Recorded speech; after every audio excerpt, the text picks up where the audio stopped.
उठो! परिमल ने एलएसडी को चिल्लाकर उठाया, जो पिछली सीट पर गहरी निद्रा में सो रही थी।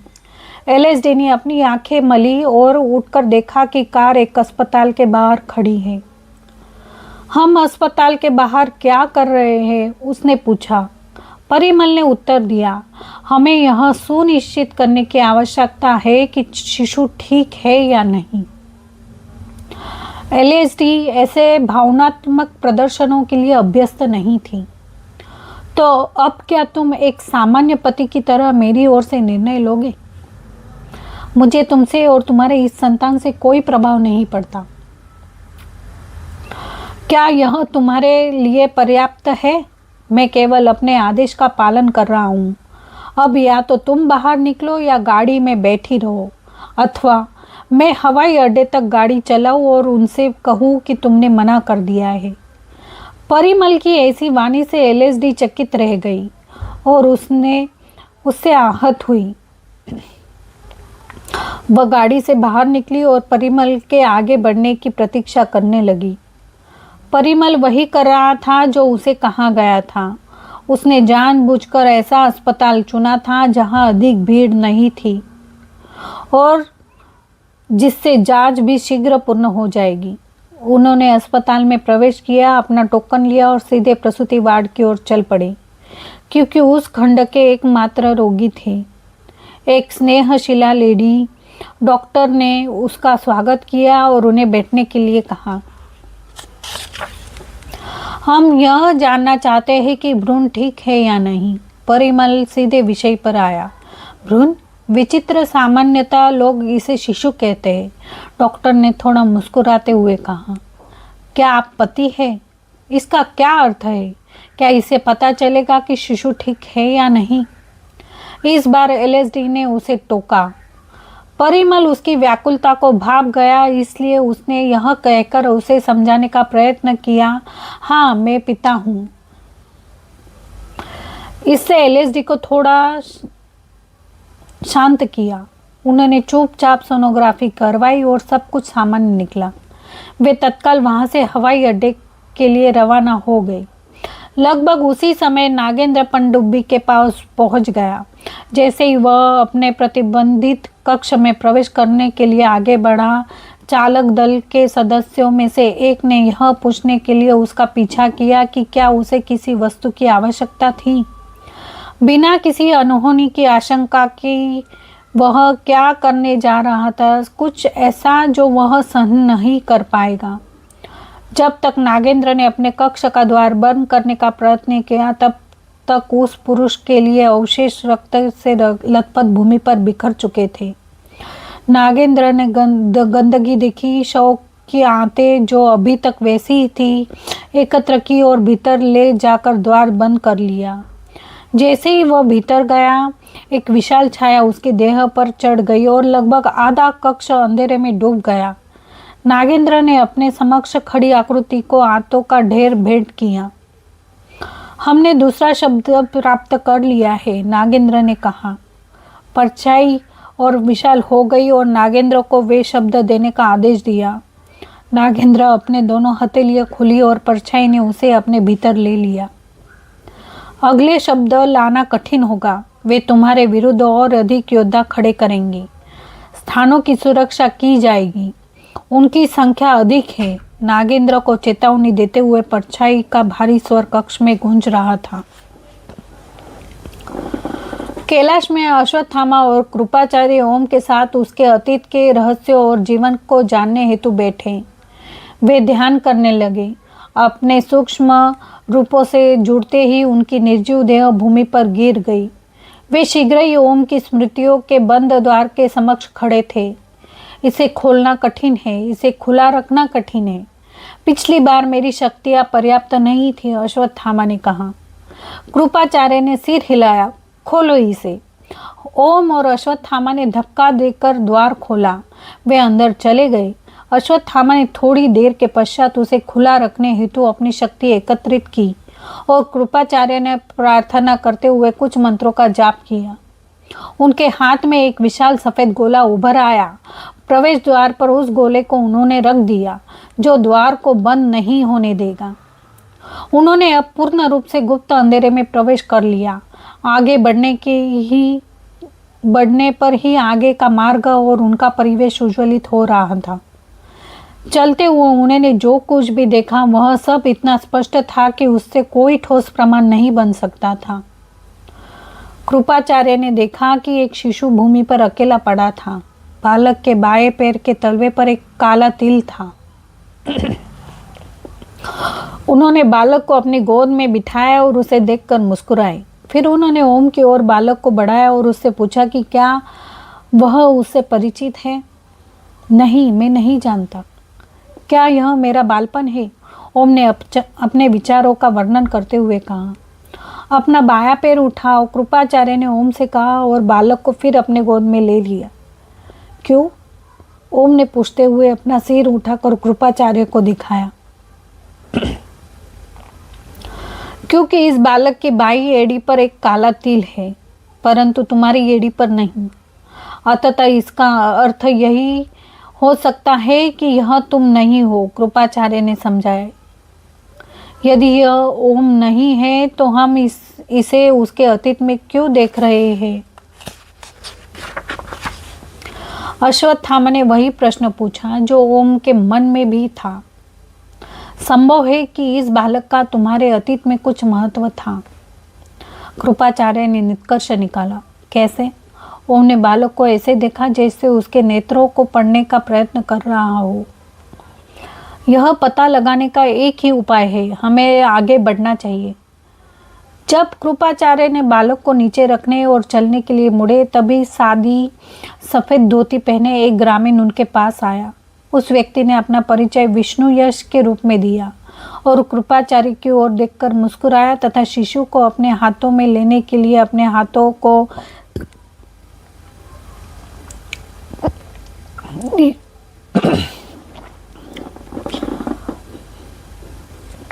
धीरे से बढ़ाया। कृपाचार्य ने प्रसन्नतापूर्वक बालक को उसे सौंप दिया। इस बीच द्वार को बंद होने से रोकने वाला गोला दबाव में धीरे धीरे टूटता रहा। उनके पास अधिक समय नहीं था, हमें आगे बढ़ना चाहिए, कृपाचार्य ने कहा और आगे बढ़े। दोनों उनके पीछे चल पड़े। आगे उन्होंने देखा कि एक बालक भूमि पर बैठा अकेला खेल रहा था। उसके समीप ही एक स्त्री उसके पास जो कुछ भी था उससे भोजन बना रही थी। जब वह बालक अपने हाथ पैरों से रेंग रहा था तब उन्होंने उसके बाएं पैर के तलवे पर वही तिल देखा। अश्वत्थामा ने विचार किया, लगता है कि हम तुम्हारी स्मृति में लगभग 2 वर्ष चल कर आए हैं। अश्वत्थामा ने देखा कि एक चिड़िया बालक के पास आई, जिसे देख बालक उत्सुक हो गया और यह उड़ता हुआ खिलौना क्या था?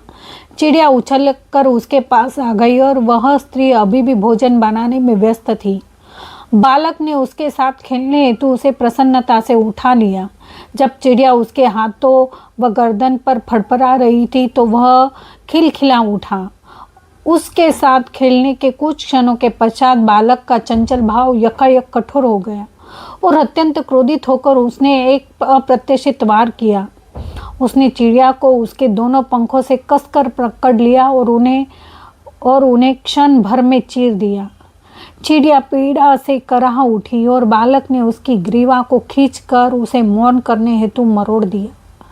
कृपाचार्य एवं अश्वत्थामा जैसे चिरंजीवी जिन्होंने वर्षों से अत्यंत क्रूरता देखी थी, वे भी बालक के नृशंस कार्यों से स्तब्ध थे। अश्वत्थामा ने उसकी ओर बढ़ने का प्रयत्न किया, परंतु कृपाचार्य ने उसे रोक दिया। यह पिछली घटनाएं और स्मृतियां हैं अश्वत्थामा। इस बालक के साथ अब जो कुछ होगा वह हो चुका है। यहाँ कुछ भी परिवर्तित करने से उसके भविष्य में सब कुछ प्रभावित हो सकता है। कृपाचार्य ने तर्क दिया और वे केवल समझने आए थे, न कि परिवर्तित करने। कृपाचार्य के कहने पर अश्वत्थामा रुक गया, परंतु बालक से अपनी दृष्टि नहीं हटा सका। चिड़िया के प्राण पखेरु उड़ चुके थे। बालक ने फिर अश्वत्थामा के नेत्रों में देखा और ओम ने कहा, उसे ऐसा देखना बंद करो, यह मुझे उचित नहीं लग रहा है। कृपाचार्य जानते थे कि उन्हें अब शीघ्रता दिखानी होगी। द्वार पर रखा गोला अधिक समय तक उसे खुला रखने में सक्षम नहीं होगा और टूटने के कगार पर हो सकता है। इस स्थिति में उनके पास बाहर निकलने के लिए अधिक समय नहीं था। जैसे ही वे वापस जाने लगे, उन्होंने रेत पर एक बाल हाथी के पर चिन्ह देखे। वे निशान उसी बालक तक जा रहे थे जो अब 4 वर्ष का हो गया था और एक बाल हाथी के साथ खेल रहा था। परंतु इससे पूर्व कि वे आगे के दृश्य को समझ पाते, गोला द्वार के दबाव में आ गया और ढहने लगा। द्वार बंद होने लगा और कृपाचार्य ने उन सभी को तुरंत वापस जाने का आदेश दिया।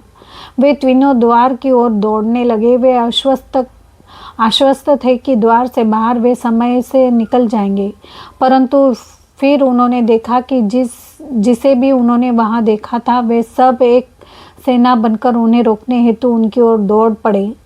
बाघ, घोड़ा, सर्प, हाथी, मोर, बैल, प्राणियों का संपूर्ण समूह दहाड़ते हुए उन पर टूट पड़ा। विष्णु यश सहित सभी ग्रामीण हिंसक हो गए और चारों ओर से उन पर धावा बोल दिया। कृपाचार्य ओम और अश्वत्थामा के लिए कुछ कदमों से छोटे से अंतर में अकस्मात ही एक असंभव छलांग का रूप धारण कर लिया, क्योंकि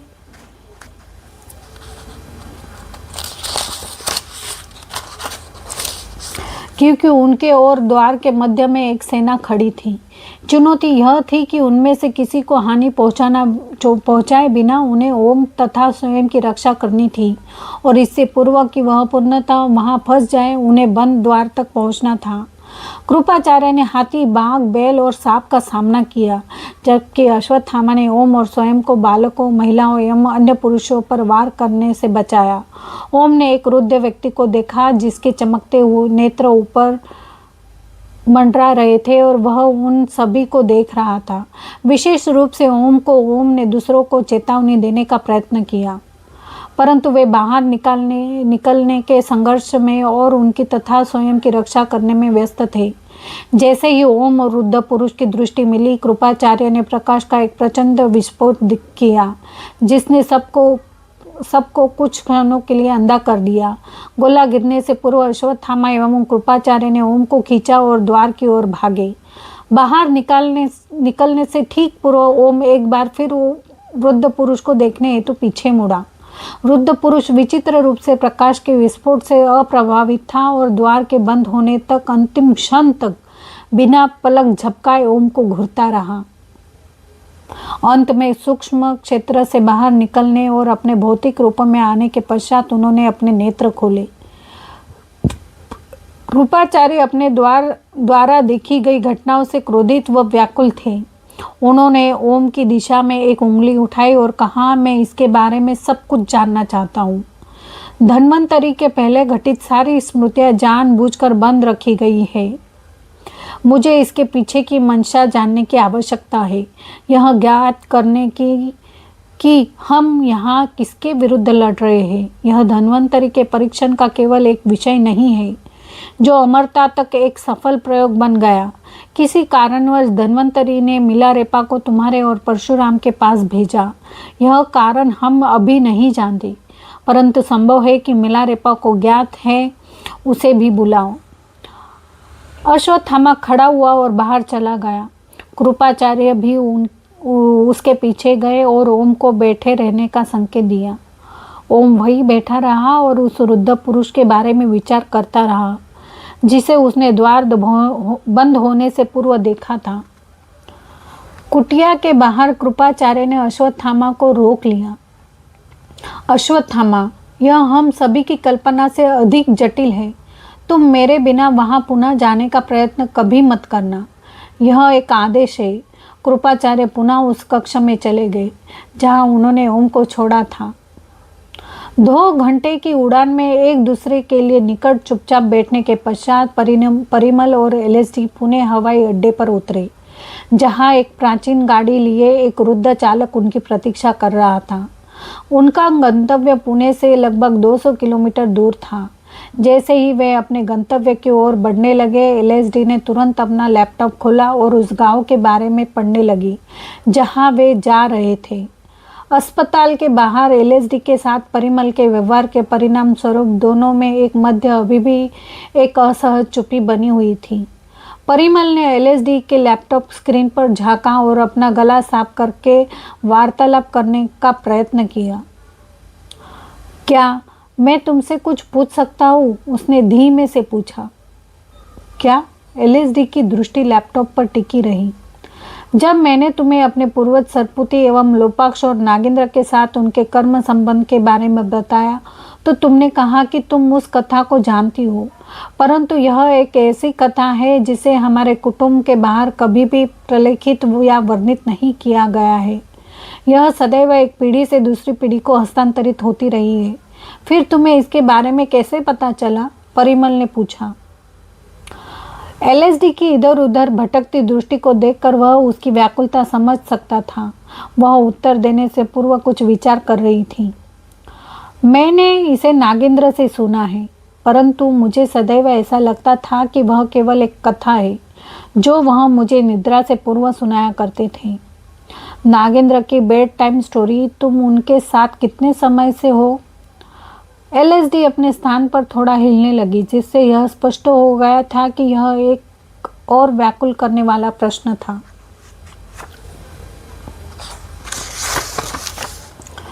जहाँ तक मेरी स्मृति जाती है, मैं तब से उनके साथ हूँ। उन्होंने मुझे अपनी पुत्री के समान पाला है। पुत्री? नागेंद्र के साथ अपने संबंधों के बारे में किसी और चर्चा को स्थगित करने के प्रयत्न में एलएसडी ने इंटरनेट पर शेतपाल के बारे में पढ़ने का नाटक किया। क्या यह सत्य है? इससे पहले कि परिमल आगे कुछ पूछ पाता, एलएसडी ने दूसरा प्रश्न उठा लिया। क्या? परिमल ने पूछा। इसमें लिखा है कि शेतपाल में सर्पों के वास में कोई रोक नहीं है और लगभग 2600 से अधिक ग्रामीण की आबादी में कोई भी उन्हें किसी भी प्रकार की हानि नहीं पहुंचाता है। वास्तव में हर घर में नागों का ऐसा स्वागत किया जाता है जैसे वे भी परिवार के सदस्य हों। न तो नाग और न ही निवासी एक दूसरे की उपस्थिति से भयभीत होते हैं। शेतपाल के लोग अपने घरों से देवस्थानम बनाकर अपने विषैले सह निवासियों के आतिथ्य में एक कदम आगे बढ़ गए हैं। घर में एक कोना विशेष रूप से सर्पों के आने और किसी भी समय विश्राम करने के लिए अलग बनाया गया है। यदि गांव में कोई नया घर बनता है तो वह सर्पों के लिए देवस्थान के रूप में आवास के एक खोखले भाग को समर्पित करना सुनिश्चित करता है। कोई नहीं जानता है कि इस गांव में इस संस्कृति की उत्पत्ति कैसे हुई। परिमल ने उसके विषय परिवर्तित करने के प्रयास पर अपना मुंह ऐंठते हुए कहा, तुम्हें यदि मेरे प्रश्न का उत्तर नहीं देना था तो वैसे ही कह देती। एलएसडी लज्जित हो गई। अतः परिमल ने आह भरी और उसका उत्तर देने का निर्णय लिया। हाँ, अभी भी जो कुछ तुमने पढ़ा वह सब सत्य है।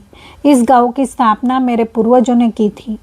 लगभग 250 परिवारों के आवास वाला पूरा क्षेत्र प्राचीन काल से हमारा है। जब जमींदारों के पास गांव होते थे, जब वे शेतपाल पहुंचे तो प्राचीन गाड़ी एक भव्य प्राचीन हवेली के समक्ष रुक गई और वहां के प्रबंधक, एक मिलनसार वृद्ध व्यक्ति, ने विनम्रतापूर्वक एलएसडी के लिए द्वार खोला। राजसी पोशाक में हाउस कीपिंग स्टाफ का एक समूह उन दोनों का कोमल मुस्कान के साथ स्वागत करने हेतु द्वार पर आया। परिमल ने वृद्ध मैनेजर को एलएसडी का परिचय दिया और वो कहा, शुभेंद्रु से मिलो। यह इस हवेली से सबसे पुराने रक्षक और देखभाल करने वाले हैं। यह पिछली 3 पीढ़ियों से इस परिवार की सेवा कर रहे हैं। ऐसा प्रतीत होता है मानो मैं किसी रिसोर्ट में छुट्टी मनाने आई हूँ। एलएसडी ने उत्सुकता से मुस्कुराते हुए कहा।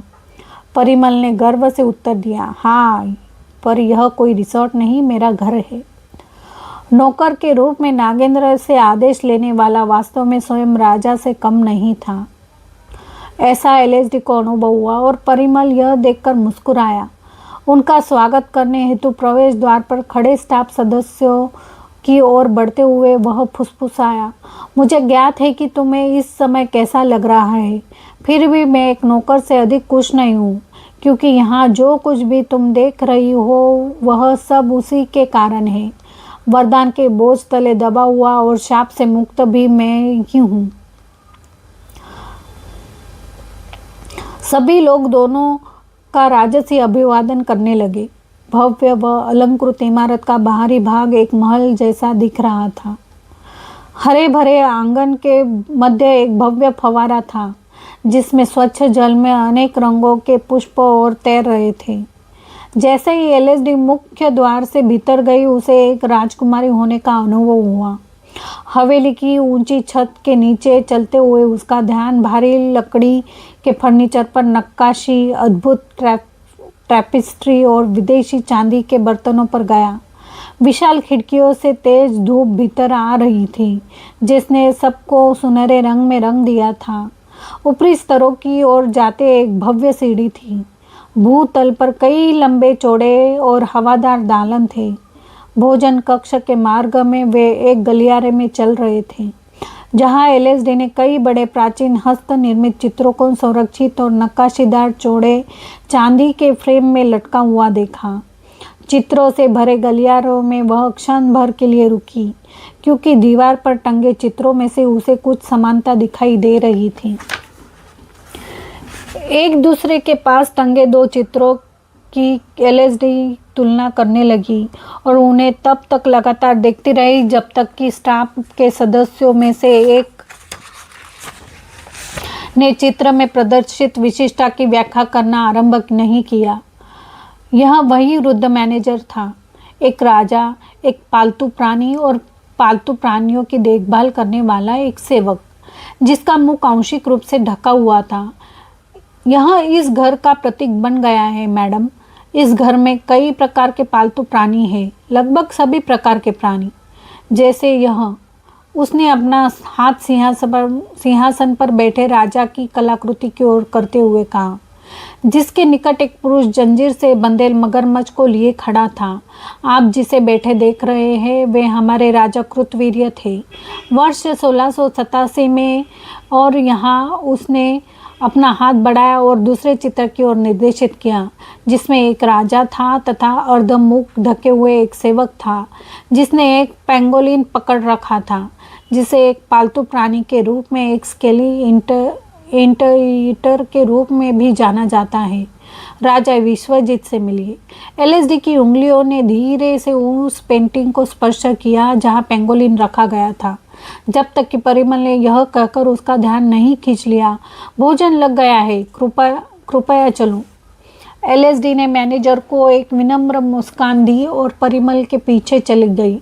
वे भोजन कक्ष में पहुंचे जहां दीवारों पर उसी पैटर्न के अधिक चित्र प्रदर्शित किए हुए थे। एक पुरुष एक पालतू प्राणी के साथ बैठा था और एक सेवक उनके पीछे आधा मुंह ढके हुए खड़ा है।